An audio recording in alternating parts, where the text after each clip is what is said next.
So give me an idea of like how your nutritional health or overall physical health will have an impact on your love life.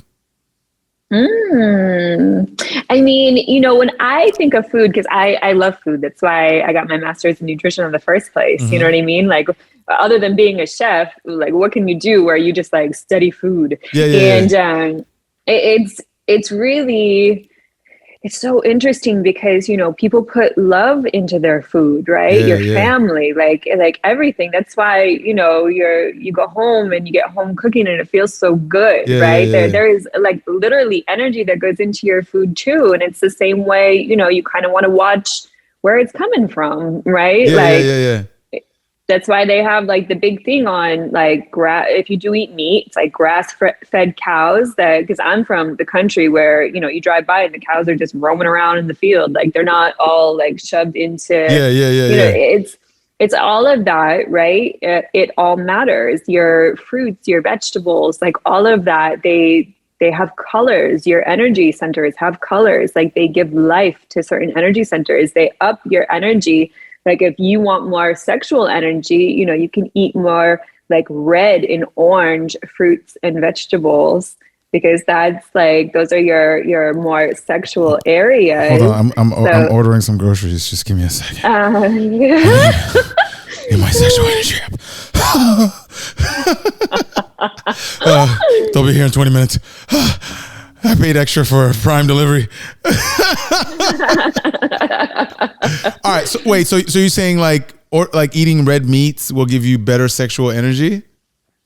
I mean, you know, if you are a meat eater, I think eating some red meat too can. I think there are certain things that naturally kind of up your testosterone a little bit, right? And you know, it's almost like soy can kind of mimic your estrogen, which is like opposite. You know what I mean? We kind of want to stay away from more soy and gravitate towards like certain things that can raise the testosterone levels a little bit, which, you know, working out can raise your testosterone a little bit. And, you know, things like that. But yeah. So if a couple's like in a sexual funk, do you feel like if they worked out together, they'll like regenerate like their sexual energy towards each other? I think a lot goes into that because I think, you know, what's kind of going on in the relationship ends up kind of transferring over to the bedroom. I think you have to look at, you know, I think you have to look at a lot of things like the masculine feminine energy balance if it's like a hetero couple. But it's interesting because yes, if you start working out together, I think that it is kind of strange, but even just like, like raising those endorphins, seeing like the confidence that comes through working out and eating better. If you eat well, right? Because that's kind of a form of self-love. If you eat well and you start working out, there's like a kind of confidence that comes with that. And confidence is sexy. So yes, that can totally raise that vibe between two people. But not only that, but there's also, you know, say you're working out at the gym and someone's going to look at you, you know, it doesn't matter what you look like, who you are, someone's going to look at you at the gym and then your partner sees that and they're like, oh, really? You know what I mean? And that can even spark a little. That's one way to make your ex jealous. Like I've always said that like whenever someone's like in a romantic funk where they feel like they're not confident, they're not secure in themselves. I always said like, find something that you are either good at or you want to get good at and get better at it. Right? Whatever that may be. And if it is your health or some type of skill that you're developing or whatever, that in itself will help you connect with a part of you that you're proud of. Right? And when you walk through the world with something that you achieved, you create a different standard for yourself when it comes to like people that come to your space. And you have this subconscious confidence about you that people resonate with because they're like, wait a minute, why is this person, you know, rejecting so easily like ill will or rejecting things that aren't good for them, or they are leaping forward towards the things that other people, you know, fear, right? It's because they have like this internal confidence that, you know, there's levels to it, but I think there's an aspect to like what you said, like if you work out and you're doing things that are better for your health, and you're connecting with yourself, whatever energy that might be, there's something that happens to you psychologically where you feel like you're a better version of yourself, and that by itself adds an additional value, not just the actual results, right? Am I onto something, or? No, absolutely. You're definitely onto something. And then even as you were speaking, when someone's in that mode of accomplishing something and feeling confident about that, if you're in a relationship, because you were talking about increasing that passion, the amount of support that a partner gives, like, really having a cheerleader also like kind of naturally increases that passion too. So there are a lot of like mindsets and things that go into play, into like, not only a healthy body, but a healthy relationship. So, well, let me ask you a question. You mentioned to me earlier something about hypnotherapy. What does that mean? Yeah. So we take on a lot of our subconscious mindsets. So we have our conscious mindsets where I always see them kind of at the forefront of our mind, right? Those are the things that we just know and we're consciously thinking about. And it's like, oh yeah, that's blue, right? That's a conscious thought. So we have subconscious mindsets that actually only like, we're not even really aware of them until like something kind of forces it out of us. And sometimes they'll kind of pop up out of nowhere if you catch them or if you're really self-aware. Okay. And I really do promote self-awareness. It's really important. So, certain subconscious mindsets, depending on how you grew up and how your family was with money, you can have certain subconscious mindsets with money that can keep you from making as much as you should. There are certain subconscious mindsets around worth, or, like I remember, one of my parents was like, oh, well, anxiety and depression runs in the family. She would say this like when we were young, depression, anxiety runs in the family. So you'll probably have it too. Did that happen? So did that happen to you? Well, I mean, it is a subconscious mindset, which can turn into a fear, right? And I think the fear of that became almost like an anxiety in itself, because we have to remember too, our parents don't necessarily know what they're saying like that. They don't realize the impact sometimes that they're making, because our subconscious mindsets really start to form and impact our life, particularly between birth and 7 years old. So literally things, and we don't remember things we heard for the most part between birth and 7 years old, but they're in there like little seeds in the back of our brain. What you're saying is real, because I have a little bit of like I don't want to call it a complex. It's more so like the way I was brought up outside the country, right? So sometimes I have a different relationship with like racism in America compared to the average person that grew up in this country.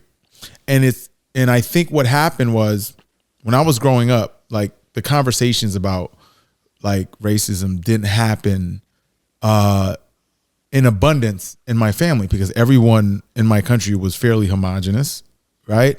And the challenges we had to deal with were completely different, like talking poverty, politics, and violence, and so on and so forth. Like those are the things we dealt with.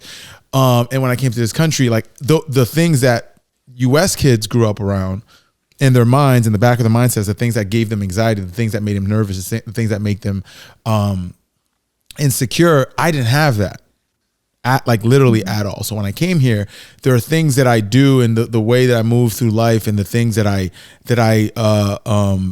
believe I have the same like rights to, I just literally go for it with no question.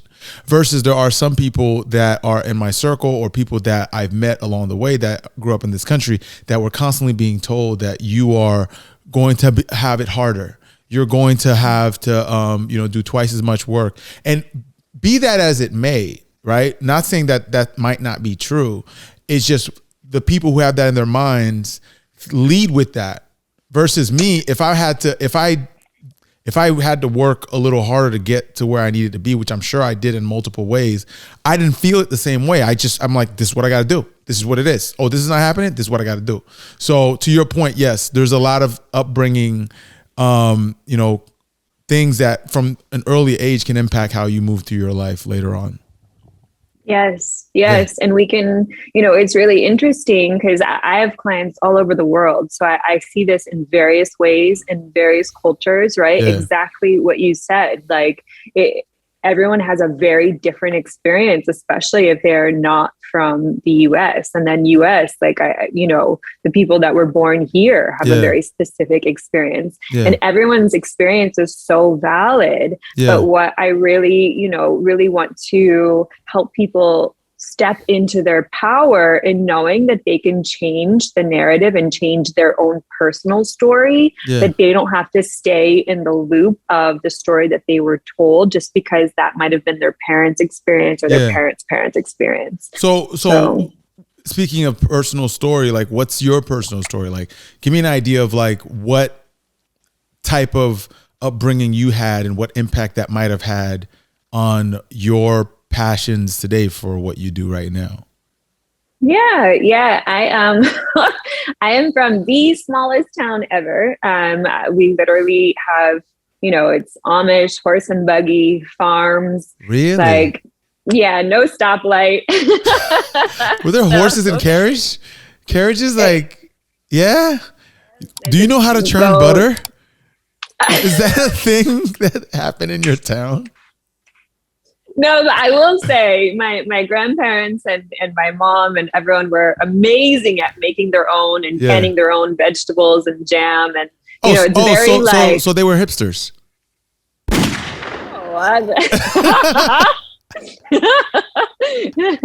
No, they were bored. But it's interesting because when I go home, it's like traveling back in time, like 25 years, because you can literally, like, there's a vegetable stand on the side of the road, and it's literally like, leave the money in the basket with nobody there. It's the honor system. Wait, and leave the money in the basket when you get a vegetable?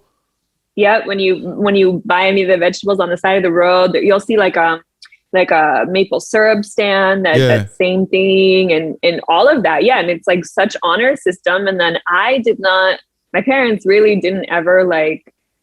I mean, it was really kind of a poverty-ish area and situation that I was born into, right? So I didn't have, I had to do a lot of work with my money mindsets because, and something I see a lot with other people, right? And we have to remember, like, parents don't know certain things that they're saying, like, who do you think you are that you think you can do that or have that or things like that. And that is what a lot of people sit with nowadays that I notice is the, who do you think you are? Like, why do you think you can do all this? Why do you think, you know what I mean? Like, and it's just because often our parents didn't have that huge vision for themselves and they can't really conceive why you would have it for yourself. You know what I mean? So we get a very so true. Yeah. So we end up feeling limited, or we make ourselves smaller, or we don't want to upset anyone by